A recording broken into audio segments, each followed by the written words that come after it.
So we talk so much about job losses. Let's talk about a company that's actually looking to hire right now. So if you have your resume handy, listen up. One U.S. company is looking to hire 6,000 workers right here in America. And the CEO is joining us today. Angela Selden of Arise Virtual Solutions is on set with us. So first of all, 6,000 people? Why do you need so many people? Well, what we're seeing happening with many of our clients is that customers are moving their commerce to online. And as a result, they need help with those transactions, and they need to call folks. These customers want to speak with someone who understands what it is they're buying or what the questions that they have, and they don't want to speak with someone offshore. So they'd rather speak with someone in the U.S. So what exactly does your company do? We actually do customer service and sales calls for many of the premium brands in the United States.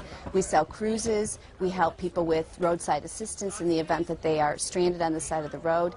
We do customer service for many of the large retailers. So the open positions are folks that can work from home, and they would be they would answer the calls for these different companies that you work with. That's right. 95% of what we do is inbound, so there's not telemarketing or outbound selling that has to be done. You know, what's making business so good for you right now that you can go out and hire thousands of people? What's working? People want to speak with someone around the corner, not around the world. And what we're finding is that the internet commerce is actually doubling. Some of the more progressive retailers, for example, reported by Forrester, are actually expecting about 15% of their business to occur online. And Forrester says overall commerce online will move from about 7% to 20% in the next couple of years. So it's a real growing industry. You know, we had some breaking news at the top of the hour about potentially the president being open to a compromise on these Bush-era tax cuts, and we talk a lot about how these tax cuts could affect businesses. Just your reaction as a CEO to that news, hearing that there might be a compromise, would that change any sort of your strategy or game plan moving forward into the next year if the tax cuts are extended for everybody?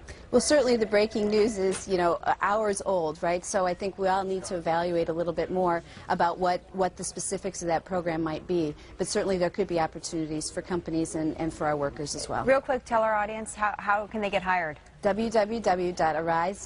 Please apply. We need 6,000 people between now and February. Well, it's good news to talk a little bit more about hiring. John was asking if he could apply. I told him no. Actually, no, he can work. Okay. We have nights and weekends, so we'd be happy to work around his schedule. No problem at all. I like your style, yes. John's got, you seem nice and he's got a great voice. So I think he'd be beautiful on.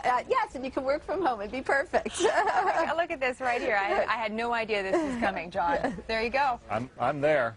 Angela seems like a pretty good boss, too. Looks like it. I'll get my resume in. Okay, thanks so much.